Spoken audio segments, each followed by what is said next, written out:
الله أكبر يا رسول الله يا علي زنداباد مرداباد اللهم صل على محمد وآل محمد وعجل. أعوذ بالله من الشيطان الرجيم. بسم الله الرحمن الرحيم. الحمد لله رب العالمين بارئ الخلائق أجمعين، والصلاة والسلام على أشرف الأنبياء والمرسلين سيدنا ونبينا وحبيب قلوبنا وطبيب نفوسنا وشفيع ذنوبنا أبي القاسم محمد. اللهم صل على محمد وآل محمد.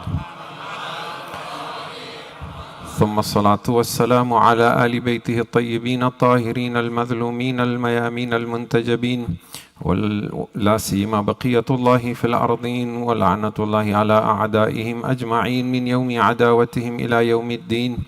أما بعد، فقد قال الله تبارك وتعالى في كتابه وهو أصدق القائلين: يا أيها الإنسان إنك كادح إلى ربك كدحا فملاقيه. صلوات على محمد وآل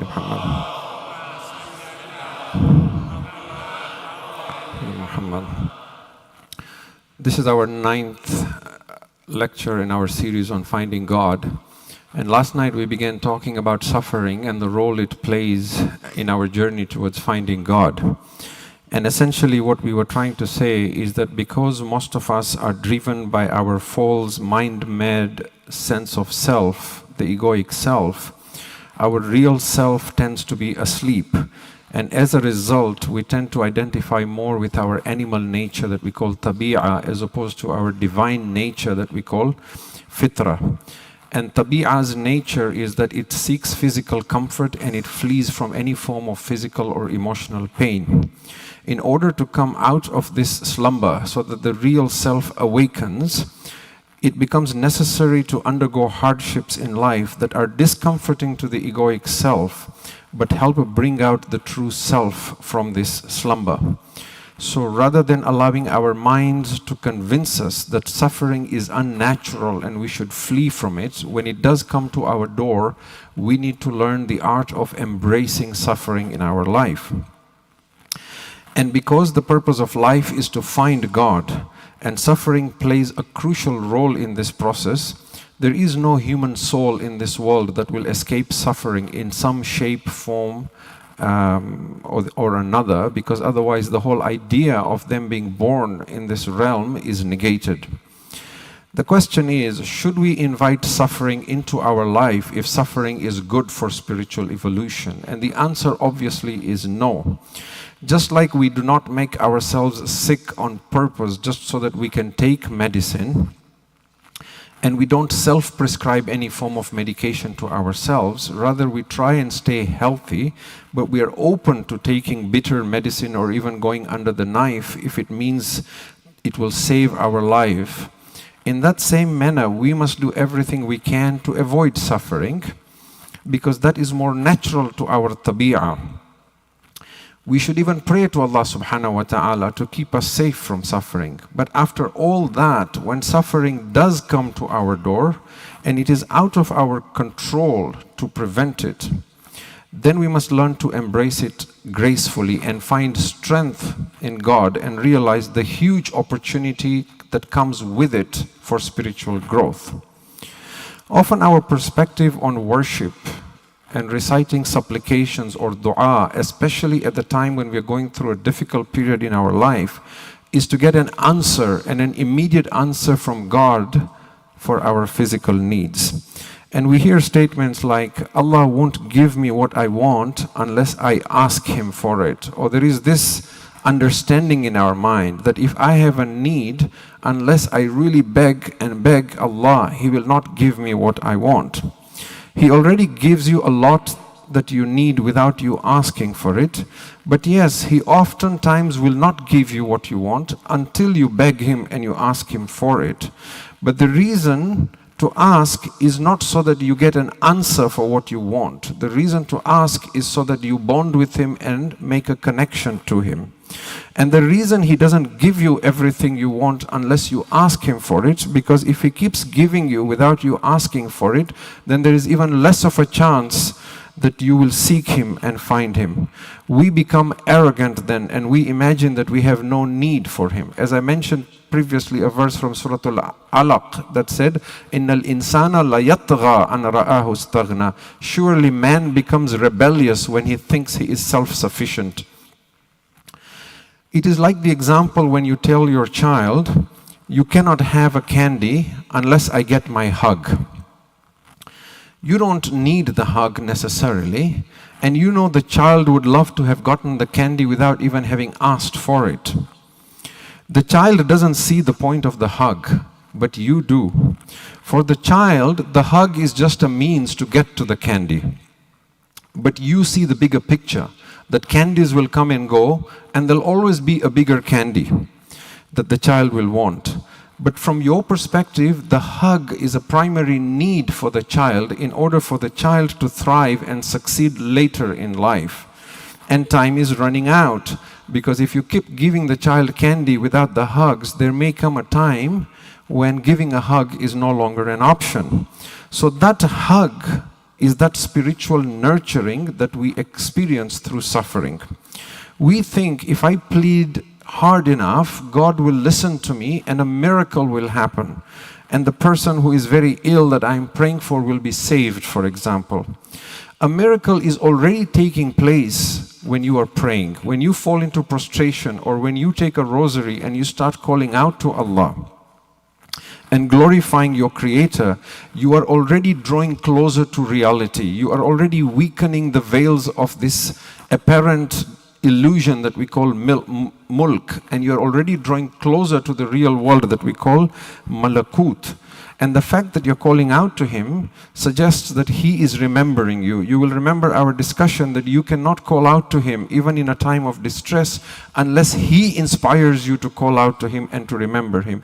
It is he who initiates that process of communication with him. And that is why you are praying so hard to him. That itself is the miracle. Physical miracles are only amazing in this realm of illusion that we call mulk, because they violate the apparent absolute laws that we call the laws of nature, the laws of cause and effect. These same miracles will seem very ordinary in the hereafter. In the world of malakut, what we think as being profound and impossible and a miracle is very ordinary in that world. So that means physical miracles happen in this realm that we call the world only if there is a justified reason for it. A miracle in this world must happen only if it is going to bring you or anyone else closer to God. If healing you or curing you or someone you love or rescuing the one in the hardship will not serve the greater purpose in drawing you or your loved one closer to God, or if by doing so that miracle will slow your process or stop you from reaching God, then that miracle occurring is against any understanding of God's love or mercy.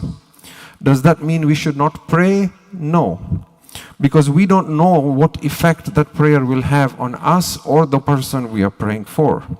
What I'm saying is not that we should not pray for miracles. What I'm saying is that the outcome of your prayer is not important, as much as the fact that you are praying to God and not giving up on constantly seeking from Him, even if you're not getting the answer you want.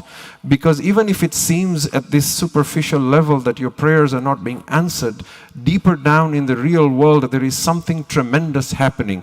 You are learning to trust His wisdom. You are learning to submit to Him. You are learning that even when He does not answer, I will keep knocking and I will not give up on connecting with Him. And that is bringing you closer to reality. The mystics in Islam speak of something called qabd and bast. Qabd is contraction. Bast is an expansion. And they use these two terms of contraction and expansion to relate them to the hardships and times of ease that we experience in this world. So when you go through suffering, you are experiencing a contraction. When you experience times of ease and relief, you are experiencing bast, which is an expansion. And yet, who other than Allah is Al-Qabidu and Al-Basitu? It is He who is the squeezer, and it is He who gives you relief. The problem is that in this realm we cannot see both sides of this coin. So when we see Him as the first, we say Ya Awwalu, Al-Awwalu, then we don't see that He is also Al-Akhiru. When we call out to Him and say Ya Qareeb or Ya Ba'id, we see one, we do not see the other.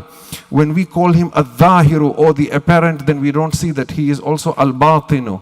And in that same manner, we see Him as Al-Qabidu, He is squeezing us, but we do not see that in His hands also is Al-Basitu. It is He that will also give us relief.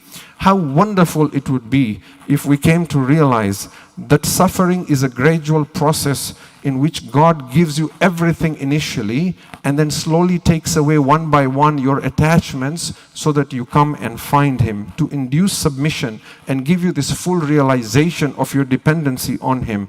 Just like the case of Adam and Hawa alayhim as-salam when they were in the garden. They were given everything before they were removed from that garden. You start your life with complete health. You're born with parents to look after you.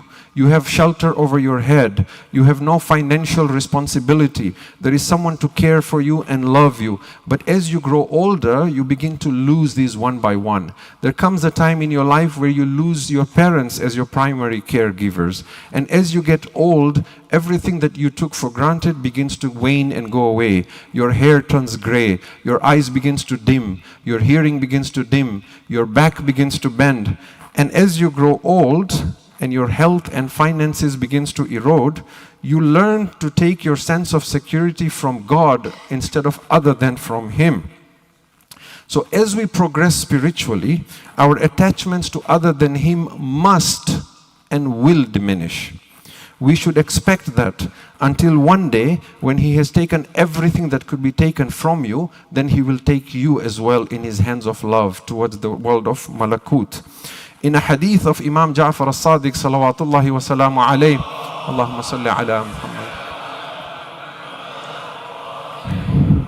He says, إِذَا أَحَبَّ اللَّهُ عَبْدًا إِبْتَلَاهُ. When Allah loves a person, He puts him through suffering and trials. And when this love reaches a peak, iftanahu, He annihilates him. So they asked him, Yabna Rasulillah, what is this annihilation? He said, La yatruku lahu malan wala walada. He brings them to a level where they have no possessions and no children left. Now this, of course, is for very elite amongst creation. Creation like Imam al-Hussein alayhi salam. Those who have the capacity to take that kind of suffering and still understand God's wisdom behind it. And inshallah, on the day of Ashura, I will mention to you the very last words that Abu Abdullah alayhi salam uttered and spoke to Allah when he was in his final sujood. And you will understand from that where he was connected to Allah and where we need to aspire.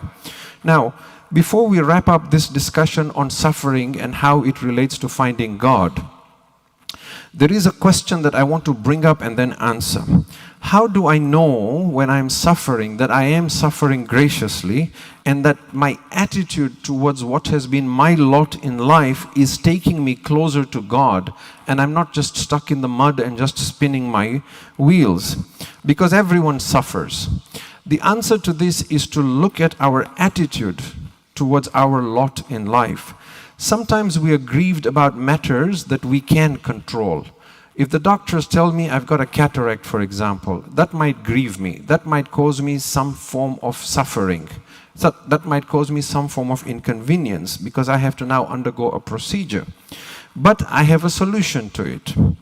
If, for example, God forbid, I'm involved in a car accident or my car breaks down and it's traffic and it's on the highway and there's a winter storm taking place, it could be hugely stressful. I could go through a lot of suffering. It may have implications on my insurance, there is costs involved, a lot of stress and hardship. But again, I have a solution. If someone sues me and takes me to the court and now I have to appear before a judge, it might make me very nervous. It might put me through tremendous stress. But again, there is something I can do about it. So you get the drift. But sometimes I suffer for something over which I have no control. If I am born with a disability, or Allah gives me a child who is born with a disability, or I have been trying to find a job for 2 years and I can't find anything and I'm on the verge of poverty, or for example, someone I truly love died in a horrific accident, or for example, I had cancer and then I had remission and I thought life was good again and then the doctor tells me it has returned again.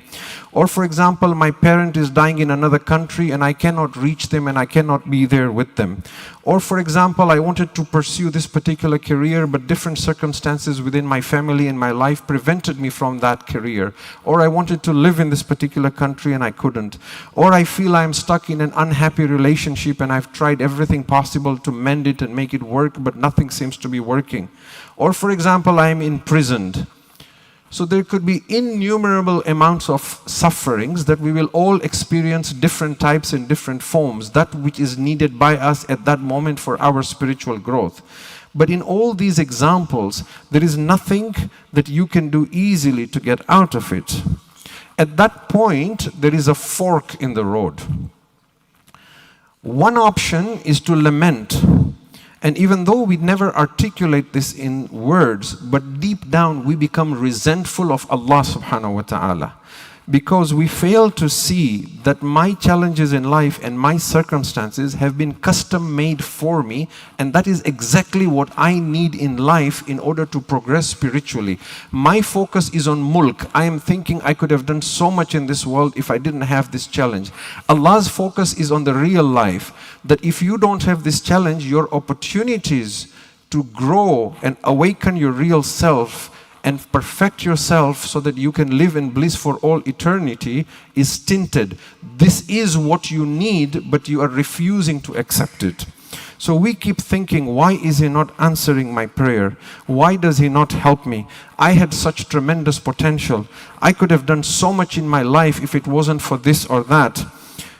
We then look for someone to blame, either our parents because they denied us opportunities when we were younger, or our siblings, or our children, or our spouse. But we never blame ourselves because that is too painful for the ego. So then when we can't stick it on anyone, then we blame God, of course, because He has the power to do everything. The other fork in the road is, instead of being resentful, is to submit to Allah subhanahu wa ta'ala. To take the example of Masa'ib Zainab alayhi salam that we mentioned yesterday. To fall into prostration and say, my Lord, in kana hadha yurdik, if this is what you want from me in this temporary abode and this short-lived life, if this is pleasing to you, فَخُذْ حَتَّى تَرْضَى, keep taking from me, I will not complain. I will keep surrendering and submitting to you. The first attitude stems from pride. And therefore we know it emanates from the ego. The second attitude stems from humility, because that comes from the real self. And that is the difference between Satan and insan and human being. Look at Surah Sa'd, chapter 38 of the Quran, verse 75. When Allah asks Iblis, Ya Iblis, Qala Ya Iblis, He said, O Iblis, O Satan, Ma mana'aka an tasjuda lima khalaqtu biyadayya.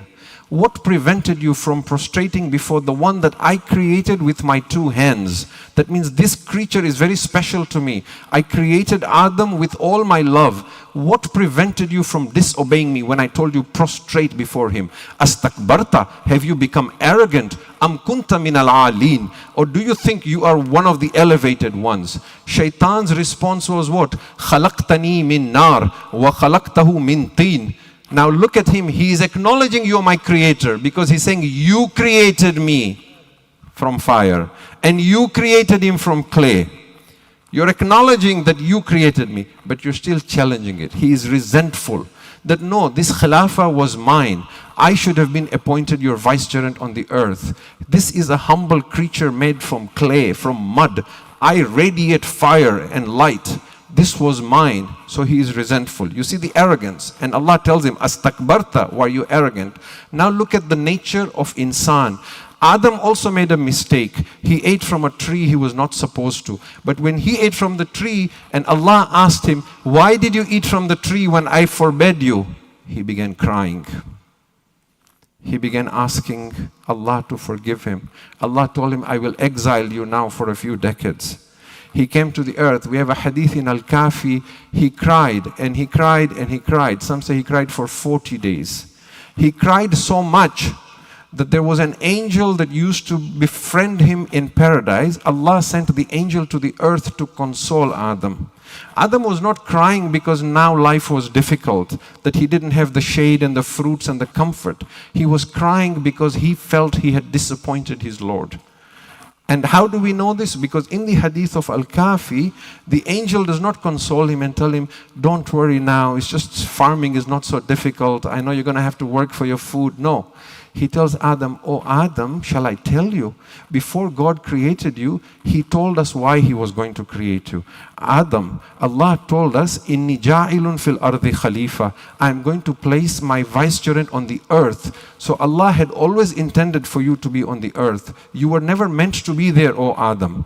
But you were not born as a baby who could learn through life experiences to adulthood. You were created directly as an adult. Allah wanted you to have the basic tools and ingredients so that you will be able to live your life fully on this earth. So that experience you had of eating in the fruit of the tree you were not allowed, that was planned. Allah wanted to teach you what happens when you disobey Him. Allah wanted to teach you that shaitan is your sworn enemy. Allah wanted to teach you and your progeny that you can always ask for forgiveness and come back. Allah wanted to teach you that no matter how many times you fall, keep standing up and Allah will be there for you. He consoled him and consoled him. This is the nature of insan. That resentment, that no, why is this happening to me? That is iblisi, that is shaitani.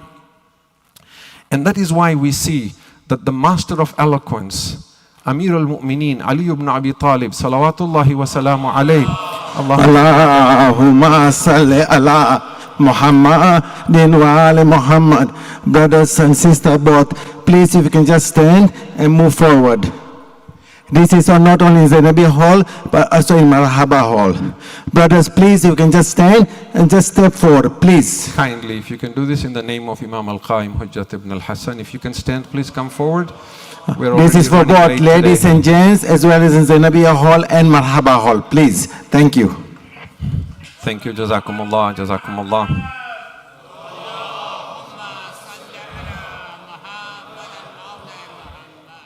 Ahsantum jazakumullah. This is a sign of your humility and your love for Abu Abdullah al-Hussein. Salawat ala Muhammad wa ali Muhammad. Allah.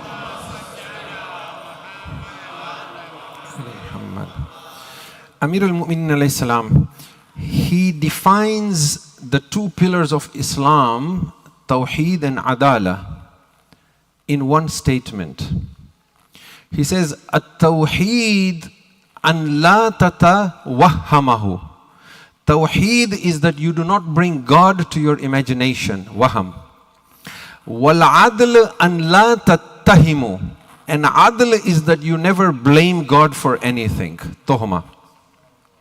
First of all, these two Arabic words are very similar. It's just a change of a few letters. And I tell you, if you take every single book you can find on Aqidah, on theology, on Kalam, tomes, volumes, if you could fill this whole room with books on everything there is to say about God, and you put it all together, and you squeeze it, and you pull out one thing that is the shining reality, it would be this statement of Amir al-Mu'mineen. Everything there is to know about Tawheed is summarized in this one statement. Belief in God is that you do not bring Him to your imagination. There is nothing like Him. And this is unique to the Ahlul Bayt alayhi salam. Everyone else will tell you He is sitting on the throne, but we don't know how He is sitting. He has a body, but we're not sure how. We'll see Him walking in the garden on the Day of Judgment. There is no anthropomorphism. And Adala is that you don't blame Him for anything. Everyone else will tell you He creates evil actions and it's predestination, but He can do what He wants. When Ahlul Bayt is different. If you live by these two principles, you have perfected your understanding of God. He cannot be brought to imagination. He cannot be blamed for anything. So look at all the things in your life that you are unhappy about. The past, the present, the future. Then ask yourself, are you holding resentment for something that you cannot change? Notice I didn't say, are you holding resentment towards God? I said, are you holding resentment towards something in your life that you cannot change? Why? Because if we ask anyone, are you resentful to God? They will say, no. Wal-iyadhu billah. How can I resent God? But if you're resenting something in your life that is beyond your control, that you cannot change, then that resentment is towards God, because He decreed that for you as part of your life. And surrendering to what you cannot change and even thanking Allah for it is the secret ingredient to finding Him and renting asunder the veil of heedlessness that will take us from this mulk of illusion to the world of malakut, where we can attain this yaqeen and certainty that Ibrahim alayhi salam had. And with that we end our discussion on suffering and how it helps us find God. Now, as we draw close towards a conclusion of this whole series tonight and tomorrow night, and then inshallah we'll have one more concluding lecture, we want to use this remaining time we have to talk about spiritual growth in a more global sense that encompasses the entire human race. I don't think anyone here has any doubt that the world as we know it is not getting better. And as I have said before, humans are on a trajectory towards self-destruction. We constantly hear that the rich are getting richer and they're a small percentage, and the poor are getting poorer. And then there is the wars, the injustices, the hunger, the famine, the droughts, the genocide, the ethnic cleansing, the global warming, the species getting extinct, the environment. Earlier this year, in the month of March, the year 2025, this year, was named the year of the glaciers, because glacier melt is accelerating and most of the fresh water that we rely on comes from the ice from these glaciers. And now there is a risk that 2 billion human beings might be in danger and may have to struggle for food and water in the near future. That's 25% of the human population on Earth. And then there is the risks of wars and a nuclear fallout. Again, in March of this year, the European Union, the EU, warned its 450 million citizens across 25 nations to stockpile food for 72 hours on a continuous manner in case of the highly likely event of a crisis that is caused by war, cyber attacks, climate change, or disease. We know from hadith that the savior of humanity, Imam al-Mahdi, ajjalallahu ta'ala farajahu sharif, Allahumma salli ala Muhammad wa ala Muhammad, will not return until the world is filled with injustice and it is on the brink of annihilation. Some traditions say that the Mahdi alayhi salam will not return until 2/3 of humanity have perished. That is 67%. And we are told in the hadith, 1/3 of humanity will die a red death, which is through war. And 1/3 of humanity will die a white death, which is through disease. And only 1/3 will remain. In another hadith, we are told 5 out of every 7 humans will die. That is 71%. And yet another tradition is more grim. It says 9 out of every 10 people will die. And that is 90%. At some point, the world will be in such a state that there will be no government left and there will be no borders left. The global economy that we know will simply collapse, and civilization as we know it today will come to an end.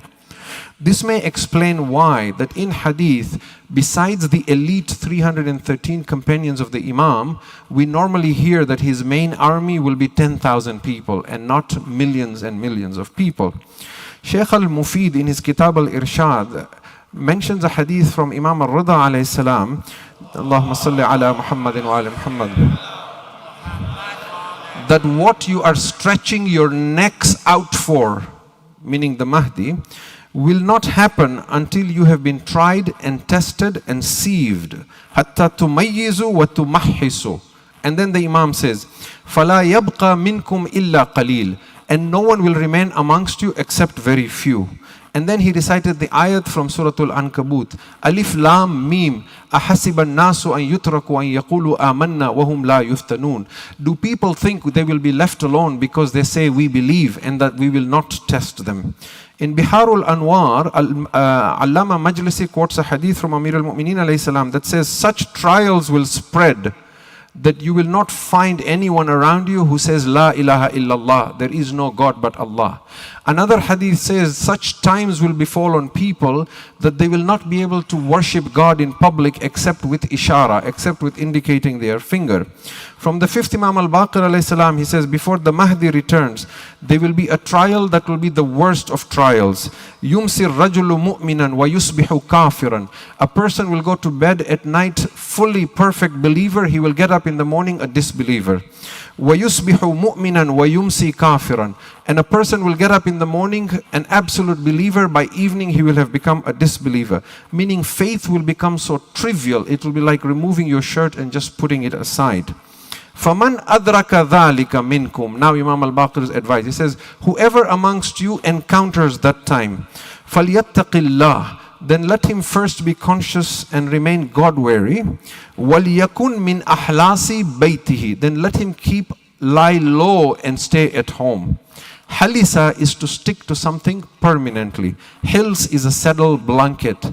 So he's saying whoever encounters that time, become like a rug in your home and just stay home. Because anything you expose yourself outside to, social media, public, whatever is being drummed outside, it will mislead you and take you away from your faith.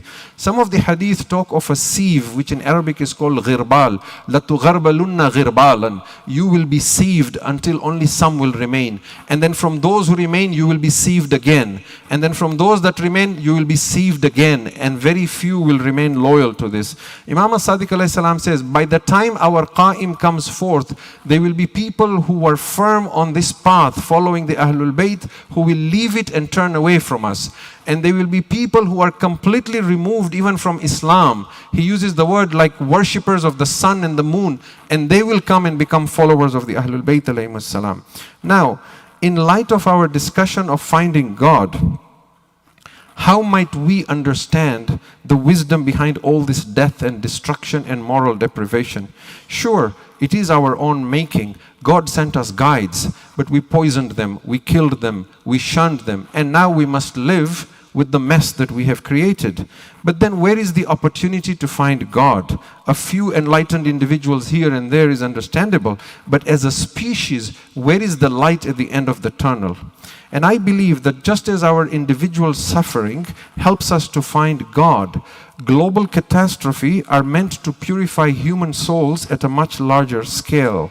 Now, instead of subjecting one gold ore in the fire in order to purify it one at a time, the entire mountain is set on fire to bring out the best and the worst of people. It is almost as if this is the final attempt at spiritual purification for humanity. And it is done to bring the progeny of Adam out of the veils of heedlessness to the real world. And yet the transition is smooth. Time will not permit to talk in detail of the kind of world the Mahdi alayhi salam will create after peace is established. But if you read them carefully, you will see the transition from mulk to malakut is not sudden. It is very gradual, and humans evolve to new levels so that it becomes very natural to see how we become very different beings. Notice as well that all the major tribulations that Islam speaks of that will envelop all of humanity, they all come at the end of times. They don't come some early, some middle, some later. So when we speak of Dajjal, the Antichrist, when we speak of Ya'juj and Ma'juj, Gog and Magog, when we speak of Dabatul Ard, the walker of the earth, when we speak of Dukhan, the smoke that will envelop the whole earth, every one of these signs comes at the end very close to the return of the Savior of humanity. So now we need to unpack this a little bit. I need to speak to you a little bit about what happens when the Dajjal returns, and how even in the lowest points of our suffering as a species, there is a tremendous opportunity for enlightenment for one who will seek it. But we are out of time. So inshallah we will continue with this tomorrow. I will try and cover as much as I can, and then whatever is left over, we will inshallah summarize it in the final lecture of our conclusion. Walhamdulillahi Rabbil Alameen, wa sallallahu ala Sayyidina Muhammad wa ala ali baytihi at-tayyibin at-tahirin. Salli ala Muhammad wa ali Muhammad. If we can recite one more salawat ala Muhammad wa ali Muhammad.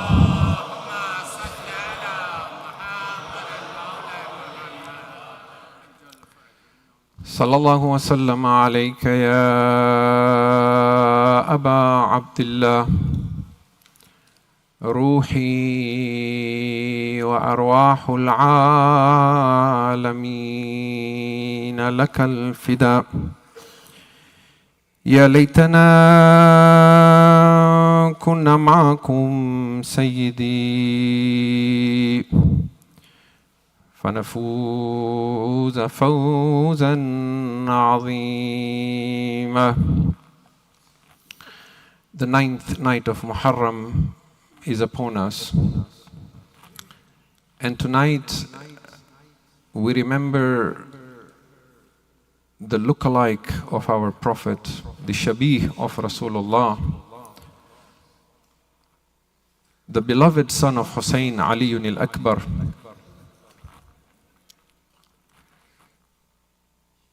Our fourth Imam alayhi salam was asked, Yabna Rasulillah, out of all that Hussein lost in Karbala, whose musibah was the most difficult? He said, my brother Aliyun al-Akbar's musibah was the most difficult for my father. Hussein really loved this son of his. He was so similar to the Prophet, it's as if Allah created him for Karbala so that the people who kill him would see that they are killing their own Prophet. He was like the Prophet, khulqan wa khalqan wa mantiqa. He looked like him. He behaved like him. His gestures were like the Prophet. And when he spoke, his voice was the Prophet's voice. When people would come to Medina, those who never saw the Prophet, and they say, we wish we could have seen Rasulullah, they would say, look at Aliyun al-Akbar. You see him, you have seen the Prophet. And what a noble young man he was. When Imam al-Hussein was coming towards Karbala, whilst he was on his horse, he said, Inna lillah wa inna ilayhi raji'un. And besides him, Aliyun al-Akbar was riding. He heard his father. He came towards his father and said, Ya Abata, it is true, we come from Allah and we return to Him. But why did you recite this? Imam al-Hussein said that as I was riding, I heard a voice saying, this caravan is going towards death. And immediately Aliyun al-Akbar says to his father, Ya Abata awalasna al-haq. Are we not on the right? And he said, indeed, we are on the right. He said, Idan la nubali. We do not care if death falls upon us or we fall upon death. All the shuhada in Karbala came to Aba Abdullah for permission. This was the sacrifice of Hussein. Aba Abdullah alayhi salam himself said to him, Taqaddam ya bunayya. Go my son and get ready for fight. And he himself dressed him and put an amama on him and kissed him on his forehead and then said, now go and bid farewell to your mother and to Zainab alayhi salam. Zainab alayhi salam had raised Aliyun al-Akbar like her own son. Some people say that Akbar's mother Layla had passed away. She was not at Karbala, and some say she was there. Zainab alayhi salam was so attached to Aliyun al-Akbar that when he fell and she threw herself on him, her dress was covered in the blood of Aliyun al-Akbar. In Kufa and Sham, people would point towards her and say, who is this lady whose dress is covered in blood, and whose blood is this? They would say, this is the daughter of Amir al-Mu'mineen, and this is the blood of Aliyun al-Akbar. Hamid ibn Muslim says that when Aliyun al-Akbar went into the tent of the women to bid them farewell, he says it was like it was a funeral. It was as if a janaza was leaving the tent. Because he says, I saw that every time the flap of the tent lifted and Aliyun al-Akbar came out, someone pulled him back in. And every time he came out and said, give me permission, I need to go fight, someone came out and pulled him and said, Aliyun Akbar, let us see Rasulullah one more time. Hussein had to come and bring his son out.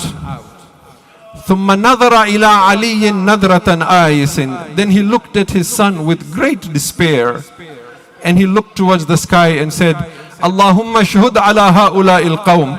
My Lord, you bear witness over these people. فَقَدْ بَرَزَ إِلَيْهِمْ غُلَامٌ أَشْبَهُ النَّاسِ بِنَبِيِّكَ. I am now sending a young man who is the absolute lookalike of your Prophet. وَكُنَّا إِذَا اشْتَقْنَا إِلَى زِيَارَةِ نَبِيِّكَ. Oh Allah, whenever I longed for ziyarat of your Prophet, I used to look at my son Aliyun al-Akbar. Aliyun al-Akbar gets ready for jihad. He gets on his horse. He comes towards the Maidan. He is a Hashemite prince and a warrior. He begins to recite his rajz. He begins to tell the enemies who he is. He says, Ana Ali ibn al-Husayn ibn Ali. I am Ali, the son of Hussein, the son of Ali. Nahnu wa baytullahi awla bin nabi. We by the house of God are more closer to the Prophet than anyone amongst you. Tallahi la yahkumu fi ibn al-da'i. By Allah, we will not be submitted to and subjugated by the son of an unchaste woman. Adribu bis-sayfi uhami an abi. I will strike and fight you today in defense of my father. Darban ghulaman hashimiyyin alawi. Come fight me if you dare and see what a Hashimi warrior has to offer. Umar ibn Sa'd starts sending one after the other in single combat. We are told Aliyun al-Akbar killed 120 of them. When he had sent 120 to the fire of hell, Umar ibn Sa'd realized this is not someone we can kill in single combat. He brought out a man, we are told, who was a giant, a great warrior. He said, we will need you to bring this man down. And as the giant stepped into the field, we are told Aba Abdullah al-Hussein called Fidda and said, Oh Fidda, my son is thirsty. He has been fighting for a while. He is now going to face a tremendous giant. Tell his mother to pray for him. But Layla went into prostration in her tent. She put her head down and began calling, Ilahi, Yaman Radda Yusuf ila Yaqub. Oh, you who returned Yusuf to Yaqub, Rudda ilayya waladi. Let my son return once more. The dua of the mother was accepted. Aliyun al-Akbar sent the giant to hell as well. He returned back to his father once more. He came back and said, Baba, did you see my jihad? Hussein looked at him with pride and said, Marhaba ya bunayya, marhaba. Well done, my son, well done. But then Aliyun al-Akbar said, Ya abata, al-atash kad qatalani. Baba, thirst is killing me. Wa thiqlul hadid kad ajhadani. And the weight of this armor is bearing me down. Fahal min shurbatin ilal ma. Baba, is it possible I get a sip of water? Alas for you, O Aba Abdullah. Your whole life you waited that Aliyun al-Akbar should ask me for something. But he never did. And the day he asked you for a sip of water. Hi Gharib Hussein. He removed his ring. He said, Akbar, keep this in your mouth, it will give you some relief. Aliyun al-Akbar bade farewell to his father once more. Hussein said to him, Go my son Ali, my Jad Rasulullah will quench your thirst now. Aliyun al-Akbar got on his horse once more. The blood of Ali bin Abi Talib raging in him. He began rushing towards the Maidan. Suddenly he heard somebody fall behind. He stopped to look. Hussein was running behind him. He got off from his horse once more. Abata, you just told me to go for jihad. Hussein said, my son Ali, if only you had been Sahib-e-Awlad, If you had a child, you would know what runs through my heart right now. But Ali Akbar went out to the Maidan once more. He kept fighting for as long as he could. A man called Murra bin Munqidh stood up. He said, may the sins of all the Arabs be on my head if I do not kill this boy. He took a lance and threw it towards Akbar. The spear came flying through the battlefield and pierced the chest of Ali Akbar. When it pierced him, Ali Akbar tried to remove it. The shaft broke, but the blade remained in the chest of Akbar. A man came from behind and struck him with a sword on the head. As blood began pouring profusely on the eyes and face of Akbar, he bent forward towards the horse. He held the horse's neck. The horse was blinded with the blood of Akbar. It ran straight into the enemy's ranks. Everyone pulled out their swords. فَقَطَعُوهُ إِرْبًا إِرْبًا. Everyone began hitting Akbar with their swords. When he fell, he called out, Ya Abata, alayka minni salam. Baba, this is my last salam. I will not return now. Hamid ibn Muslim says, Hussein stood up and began running to the battlefield. I saw him. Sometimes he stood, sometimes he sat, sometimes Hussein stumbled on the sand and fell. He could not see before him. Wa Aliya, where are you, Ali? I cannot see anymore. Hajrukum Allah. Hamid ibn Muslim says, when Hussein got to the body of Akbar, by Allah, we never saw Hussein cry for anyone in the battlefield the way he cried over his son Ali. The enemies were weeping when they saw Hussein crying. Every Shaheed, Hussein put their head on his lap. But for Akbar, Hussein did not put his head on his lap. In Kabba alayh, he threw himself on Akbar. فَوَضَعَ خَدَّهُ عَلَى خَدِّهِ. He put one of his cheeks on the cheek of Akbar. Then he said, Bunayya, ad-dunya ba'dakal afa. My son, this world has no meaning now after you. But what did Hussein see? He saw Akbar is writhing in pain. One of his hand is on his chest. Hussein moved the hand away. He saw there is a blade stuck in the chest of Akbar. He asked him, my son, how are you feeling, my Ali? Ali Akbar remembered, I asked my Baba for water. He must be still feeling the pain. He couldn't give me water. What did he reply? He said, Baba, Rasulullah is here. He is holding a cup of water. Baba, I will not be thirsty anymore. Rasulullah is saying to you, Ajil ilayna qudumak. Oh Hussein, hasten your return to us. We are waiting for you now. The Arbab of Azza say, all the arwah of Anbiya were in Karbala. Adam and Nuh were there. Musa and Isa were there. Ibrahim was looking at the sacrifice of Hussein. I would say, oh Nuh, your son was disobedient, but you still cried for him. Ibrahim, you put a band on your eyes when you had to slaughter Ismail. Yaqub, you went blind crying for Yusuf. Come and see the sabr of Hussein. Imam al-Mahdi in Ziyarat Nahiya says, لَقَدْ عَجِبَتْ مِنْ صَبْرِكَ مَلَائِكَةِ السَّمَاوَاتِ. Oh Hussein, the angels were astonished at your sabr on the day of Ashura.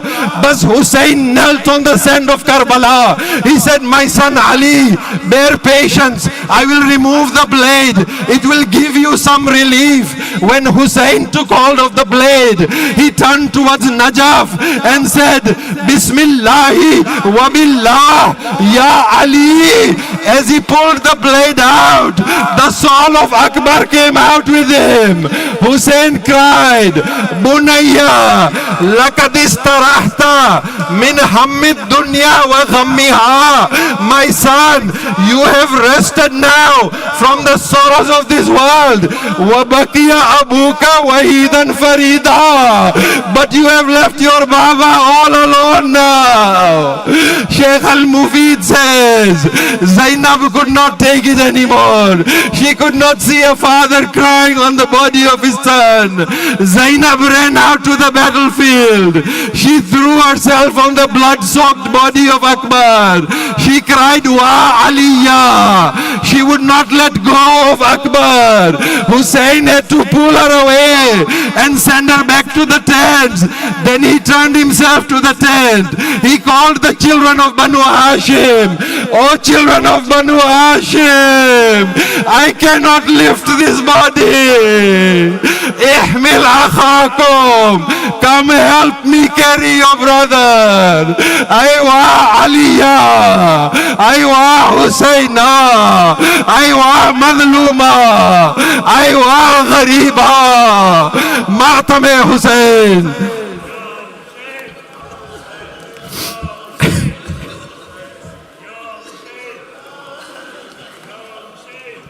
माँ तेरी जुदाई में भला कैसे जिएंगी।